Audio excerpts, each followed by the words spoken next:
નમસ્તે વિદ્યાર્થી મિત્રો, આજે આપણે ધોરણ 9 નું ગુજરાતી ભણવાના છીએ। આજનો ટોપિક છે વિચાર વિસ્તાર। તો વિચાર વિસ્તાર આપણે ગુજરાતીની જે નિબંધ લેખનની પાકી નોટ બનાવેલ છે એ પાકી નોટમાં તમારે વિચાર વિસ્તાર લખવાનો છે। આપણા 9મા ધોરણના કુલ 4 ક્લાસો છે। એક જ ક્લાસમાં વિચાર વિસ્તાર લખાવાઈ ગયા છે ક્લાસે સ્કૂલે, પણ બીજા ત્રણ ક્લાસમાં બાકી છે। તો આપણે આજે ફરીથી વિચાર વિસ્તાર સમજીશું। તો વિચાર વિસ્તાર હું બોર્ડ પર લખું એ જ વિચાર વિસ્તાર તમારે સારા અક્ષરે તમારી પાકી નોટમાં લખવાના છે। ગુજરાતીની નિબંધ લેખનની પાકી નોટમાં 1 નંબર આપો, સજ્જન કેળા સંગથી તળે બધા પરિતા।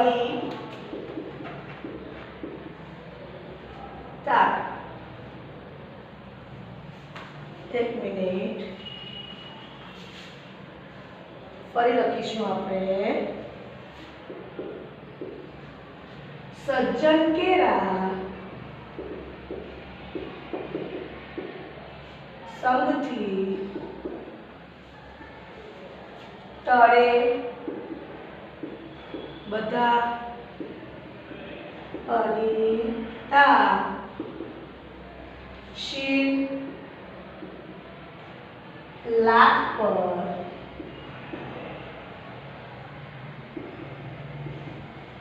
દાબતા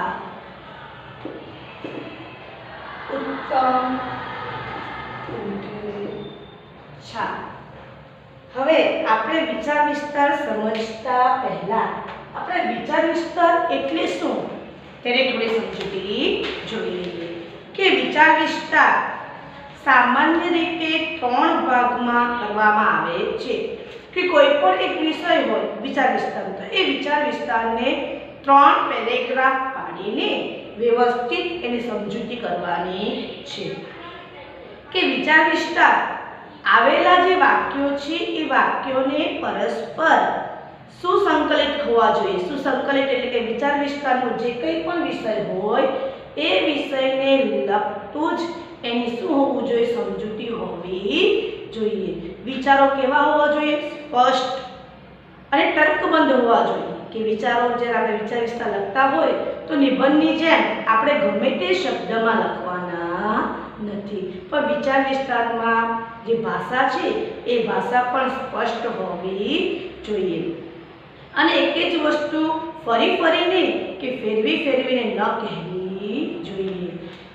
કે એક વસ્તુ ધારો કે આપ્યું હોય કે આ સમજૂતી સમજાવો, એ સમજૂતી સમજાવવા માટે એક વાક્ય આપણે લખ્યું હોય તો એ જ વાક્ય ફરી ફરીને ફેરવી ફેરવીને લખવી નહીં, જે હોય એ વ્યવસ્થિત સ્પષ્ટ ભાષામાં લખી દેવું। વિચારોને વધુ પડતો વિસ્તાર ન થવો જોઈએ। હવે ટીચરે કીધું કે વિચાર વિસ્તાર છે, તો વિચાર વિસ્તાર એટલે આપણા મગજમાં તો ઘણા બધા વિચારો આવતા હોય છે, બરાબર? તો એ વિચારોને વધારે પડતું આપણે શું નથી કરવાનું, વિસ્તાર કરવાનો નથી। અને એક વસ્તુ તો વિચાર વિસ્તારની જે ભાષા છે એ ભાષા શુદ્ધ હોવી જોઈએ, શુદ્ધ ગુજરાતી હોવી જોઈએ। નકર આપણે જે ભાષા બોલતા છે વ્યવહારુ ભાષા, એ ભાષામાં આપણે વિચાર વિસ્તાર લખવાનો નથી, પણ વિચાર વિસ્તાર લખવા બેસીએ ત્યારે આપણી ભાષા છે એ ભાષા કેવી હોવી જોઈએ, શુદ્ધ હોવી જોઈએ। અને જે વાક્ય લખો છો એ વાક્ય ટૂંકા અને સ્પષ્ટ હોવા જોઈએ। કેવા હોવા જોઈએ, ટૂંકા અને સ્પષ્ટ હોવા જોઈએ। અને યોગ્ય સ્થળે એટલે કે વિચાર વિસ્તાર લખતી વખતે જો એ વિચાર વિસ્તારમાં કોઈ રૂઢિપ્રયોગ આવતા હોય તો એ રૂઢિપ્રયોગ પણ આપણે લખવા જોઈએ। અને મેઇન વસ્તુ તો શું છે કે વિચાર વિસ્તારમાં જે ચિહ્નો આવે છે, વિરામ ચિહ્નો છે, અલ્પ વિરામ છે, પૂર્ણ વિરામ છે, સિંગલ ઇન્વર્ટેડ કોમા છે, ડબલ ઇન્વર્ટેડ કોમા છે, પ્રશ્નાર્થ ચિહ્ન, એ બધા ચિહ્નોનું પણ આપણે શું રાખવાનું છે, ધ્યાન રાખવાનું છે। વિચાર વિસ્તાર કર્યા પછી તેને એકવાર ધ્યાનપૂર્વક વાંચી જવો જોઈએ કે આપણે પણ પરીક્ષામાં શું કરીએ છીએ, સવાલ વાંચીએ છીએ અને જવાબ લખી નાખીએ છીએ, પણ એકવાર વિચાર વિસ્તાર લખાઈ ગયા પછી એ જ વિચાર વિસ્તારને આપણે શું કરવાનું છે, ધ્યાનપૂર્વક વ્યવસ્થિત રીતે વાંચી લેવું જોઈએ. સમજ પડી ગઈ? વિચાર વિસ્તારમાં આપણે વિચાર વિસ્તાર લખતી વખતે કઈ બાબતોને ધ્યાન રાખવાનું છે. હવે આપણે લખીશું વિચાર વિસ્તાર કે સજ્જન કેરા સંગથી. સજ્જન એટલે કેવા માણસો? સારા માણસોના સંગથી ટળે બધા પરિતા. કે સારા માણસોની જો આપણી પાસે સંગ હોય એટલે કે સાથ સહકાર હોય તો જે કંઈ પણ પરિતાપ છે, જે કંઈ પણ મુશ્કેલીઓ છે એ મુશ્કેલીઓ શું થાય છે, ટળી જાય છે. શીલ લાખ પર દાવતા. શીલ લાખ. હવે તમે ઘણીવાર ટીવીમાં જુઓ છો તો દુકાનો ઉપર હોય છે, દુકાનના તાળા ઉપર સીલ મારી જાય છે. એ સીલ શેમાંથી બનેલો છે? લાખમાંથી. લાખને ઓગાળીને એના ઉપર સીલ મારવામાં આવે છે. તો સીલ લાખ પર દાબતા ઉત્તમ ઉઠે છે છાપ. કે સીલ ઉપર લાખ દાબવાથી શું થાય છે? ઉત્તમ ઉઠે છે, એટલે ઉત્તમ એનો ઉઠાવ આપે છે. હવે આપણે લખીશું વિચાર વિસ્તાર. પહેલા પણ લખવાનું છે તમારે, કવિએ આ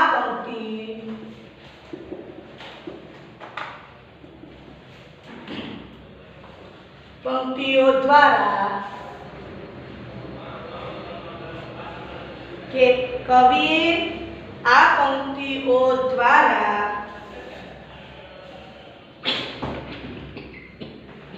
સામાજિક વિષમતાને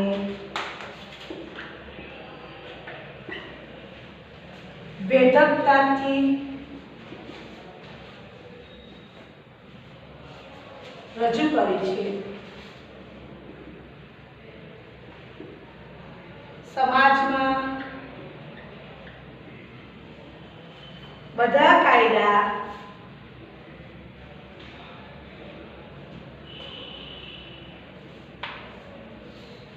થોડું સાફ કરવું પડશે, બીજું લખાઈ ગયું છે.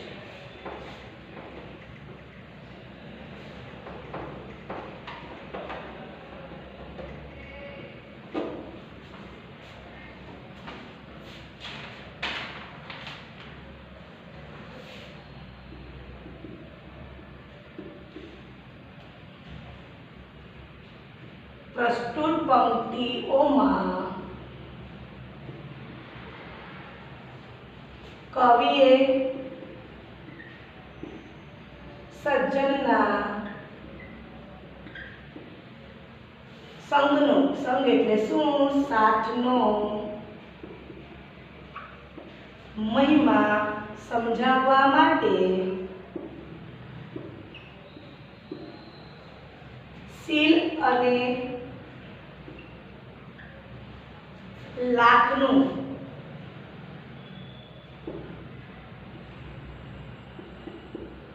દ્રષ્ટાંત આપ્યું છે. સમજીશું આપણે કે પ્રસ્તુત પંક્તિઓમાં એટલે કઈ પંક્તિ છે?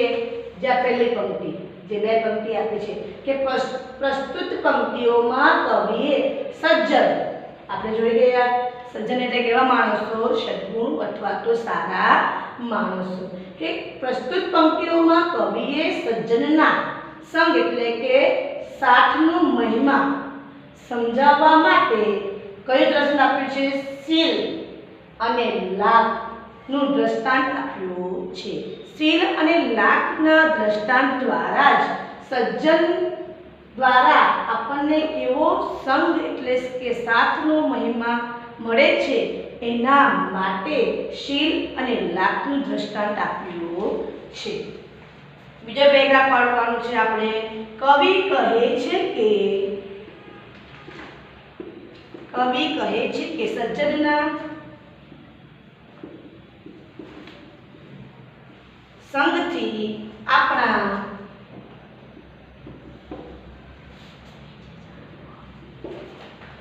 આપણા બધા દુઃખોનો અંત આવે છે। જેમ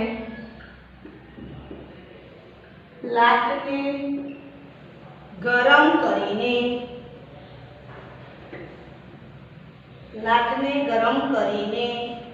તેના ઉપર મોહર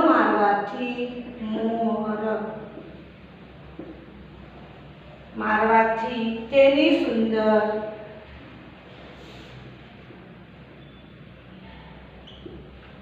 છાપ ઉઠે છે।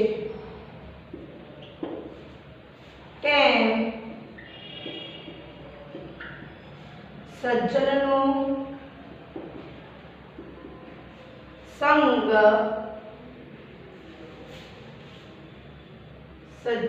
સંગ થતા આપણું વ્યક્તિત્વ સોળે કળાએ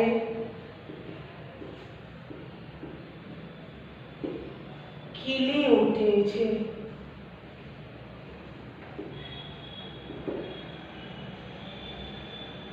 ચાલો સમજીશું આપણે કે કવિ કહે છે કે પહેલા પેરેગ્રાફમાં શું આપણે જોઈ ગયા વિચાર વિસ્તાર 3 પેરેગ્રાફમાં આપણે 3 ભાગમાં વહેંચવાના હોય છે।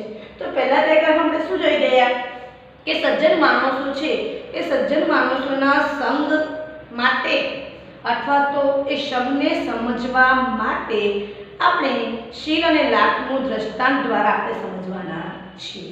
એ હતો પહેલો પેરેગ્રાફ। બીજા પેરેગ્રાફમાં આવશે કે કવિ કહે છે કે સજ્જનના સંગથી એટલે કે સજ્જનના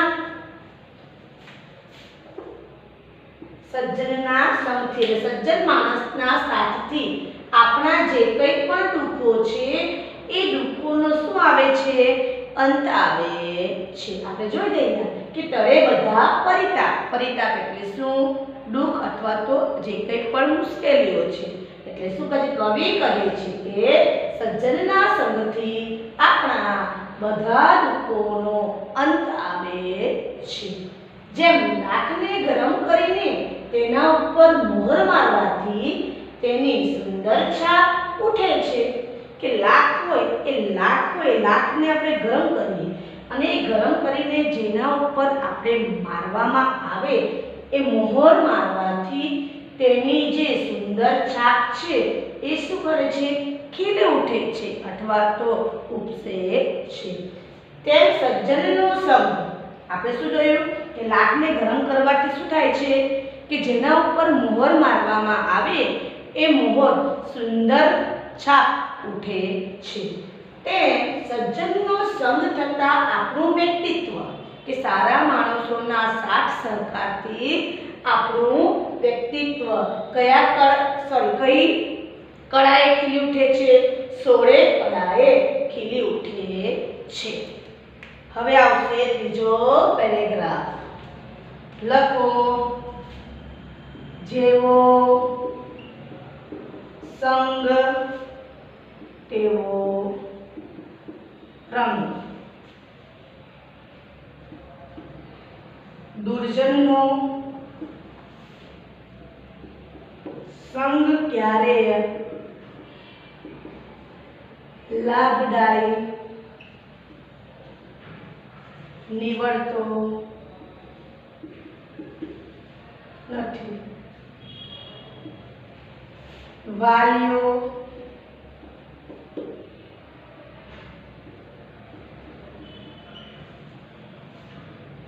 લૂંટારોય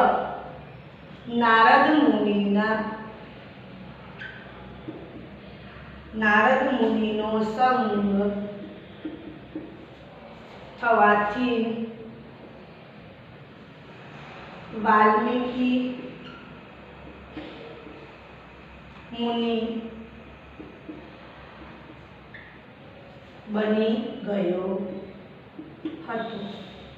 ચાલો આપણે સમજીશું। તમારે છે ને સ્ક્રીનશોટ લઈ લઈએ તો તમે સરસ સારા અક્ષરે વ્યવસ્થિત તમે ઝૂમ કરીને લખી શકશો કે જેવો સંગ તેવો રંગ. આપણે વિચાર વિસ્તારની સમજૂતી મેળવી હતી કે વિચાર વિસ્તાર લખવાના ધ્યાન રાખવા જેવી બાબતો. તેમાં આપણે શું બોલ્યા હતા કે તમે રૂઢિપ્રયોગનો શું લખી શકો છો? રૂઢિપ્રયોગનો પણ તમે એમાં વિસ્તાર કરી શકો છો કે જેવો સંગ તેવો રંગ, જેવો સાથ તેવો આપણો રંગ, પણ જેવો દેશ તેવો વેશ આવે છે એવું કે જેવો દેશ તેવો વેશ, કે આપણે જે દેશમાં જઈએ તો તે દેશનો તેવો વેશ ધારણ કરી લઈએ છીએ.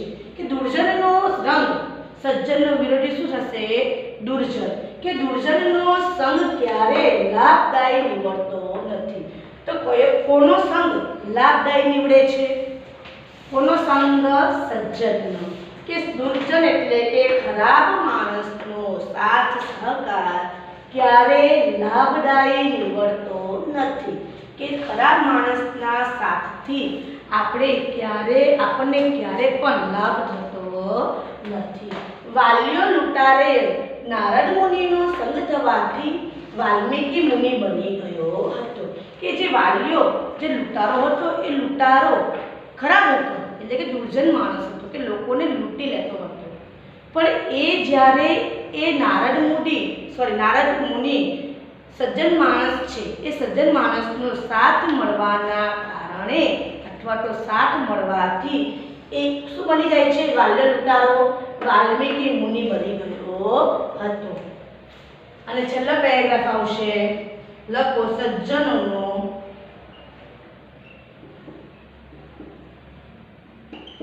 સંગ હંમેશા લાભદાયક હોવાથી આપણે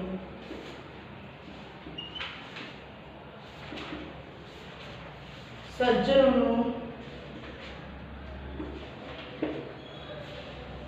સંગ કરવો જોઈએ. સમજ પડી ગઈ તમને? આપણે નક્કી કરવાનું કે આપણે કયા સજ્જન માણસોનો સંગ કરવો છે કે દુર્જન માણસનો સંગ કરવો છે. કે સજ્જનનો સંગ હંમેશા કેવો હોય છે? લાભદાયક હોવાથી આપણે સજ્જનનો જ સંગ કરવો જોઈએ. આ હતું આપણો વિચાર વિસ્તાર 1. વ્યવસ્થિત સ્ક્રીનશોટ લઈ લેજો અને વ્યવસ્થિત સારા અક્ષરે ગુજરાતીની પાકી નોટમાં લખવાનું છે. હવે આપણે લખીશું 2 નંબર, વિચાર વિસ્તાર 2.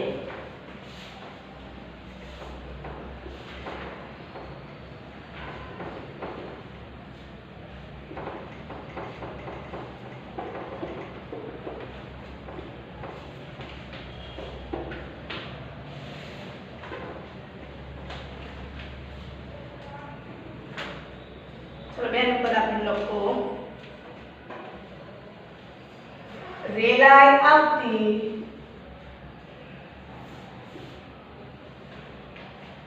છોને બધી ખારાશ પૃથ્વીની અલ્પવિરામ સિંધુના પૂરમાંથી તો ઉઠશે અમી વાદળી. હવે લખીશું આપણે વિચાર વિસ્તાર 2. લખો પેરેગ્રાફ પાડી. પ્રસ્તુત પંક્તિઓમાં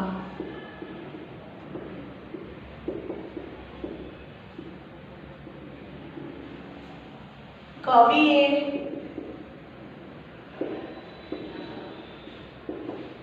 સિંધુ એટલે તમને ખબર જ છે શું આવશે? સમુદ્ર ના ઉદાહરણ દ્વારા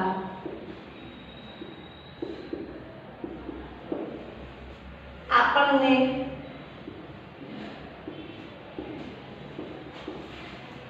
મહાન પુરુષોના હૃદયની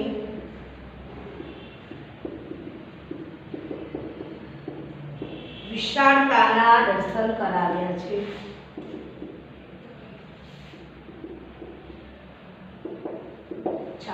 કે પ્રસ્તુત પંક્તિ એટલે કે ઉપરની જે પંક્તિ છે એ પંક્તિઓમાં કવિએ સિંધુ એટલે શું સમુદ્રના ઉદાહરણ દ્વારા આપણને મહાન પુરુષોના, તમે સમુદ્ર જોયો તો સમુદ્ર કેટલો મોટો હોય, તે સમુદ્રના ઉદાહરણ દ્વારા આપણને મહાન પુરુષોના, ઉર એટલે શું હૃદય, કે મહાન પુરુષોના હૃદયની જે વિશાળતા છે એ વિશાળતાના દર્શન કરાવ્યા છે.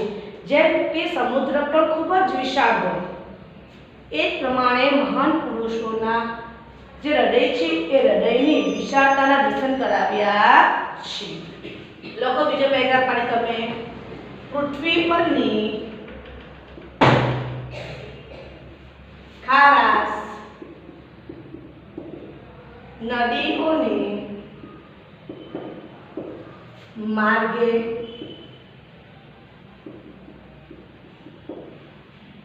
સાગરમાં વહી જાય છે. નદી,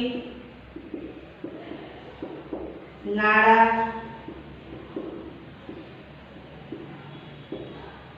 પોતાની સાથે શું લઈએ? રેતી, કાકરા, માટી, કાદવ, કચરો, ગંદકી વગેરે ઘસડીને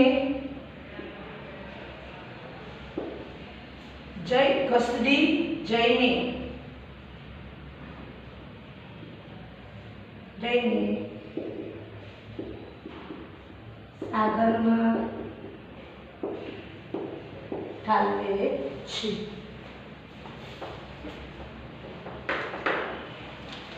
કે પૃથ્વી પરની જે ખારાશ છે એટલે પૃથ્વી ઉપર જે ખારાશ છે એ નદીઓને માર્ગમાં જે સાગર હોય એ સાગરમાં વહી જાય છે. કે પૃથ્વી પરની જે કંઈ પણ ખારાશ છે એ માર્ગ દ્વારા સાગરમાં શું થાય છે? વહી જાય છે. જેમ કે નદી, નાળા પોતાની સાથે રેતી, કાકરા, માટી, કાદવ, કચરો, ગંદકી વગેરે ઘસડી જઈને ક્યાં ઠાલવે છે? સાગરમાં ઠાલવે છે. લખો એના જોડે સાગર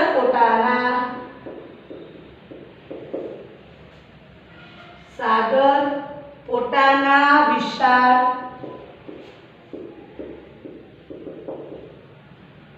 પેટાળમાં તેને સમાવી લે છે.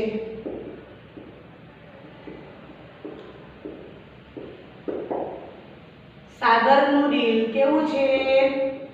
સાગર કોઈ છોકરા નામ નથી, સાગર એટલે સમુદ્ર. સાગરનું દિલ ઉદાર છે. તે જગતભરની ખારાશને પોતાના અંતરમાં સમાવીને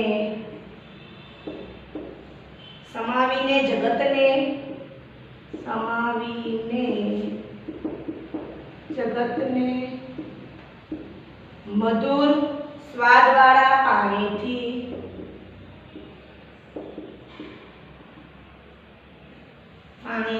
ભરેલા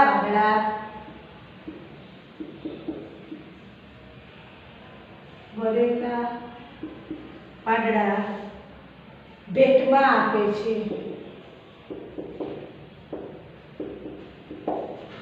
આ પાંદડા વરસે છે ત્યારે તેના મીઠા જળથી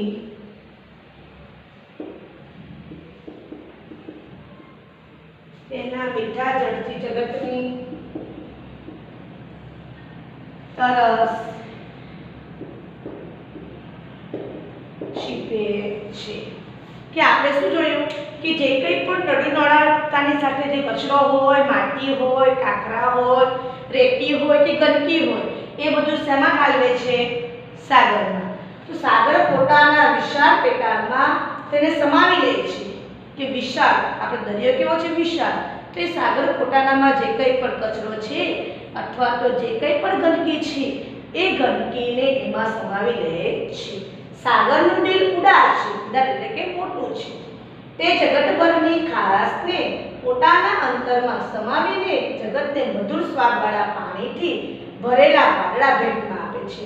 કે સાગર શું કરે છે કે જગતની જે કંઈ પણ ખારાશ છે, ખારાશને પોતાના અંતરમાં એટલે કે પોતાના હૃદયમાં સમાવીને જગતને મધુર સ્વાદવાળા પાણીથી ભરેલા વાદળા પેટમાં આપે છે.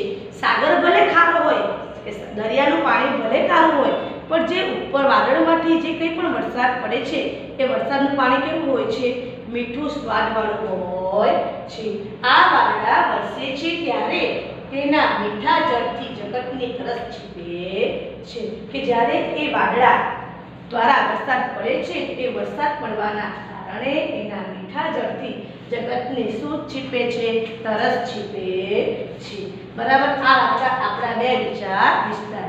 ત્રીજો બાકી છે એ ત્રીજો વિચાર વિસ્તાર હું તમને હોમવર્કમાં લખીને મોકલાવીશ. અને જે હોમવર્કમાં વિચાર વિસ્તાર આવે છે એ વિચાર વિસ્તારને પણ તમારે નિબંધ લેખનની પાકી બુકમાં લખવાનું છે. થેન્ક યુ વિદ્યાર્થી મિત્રો.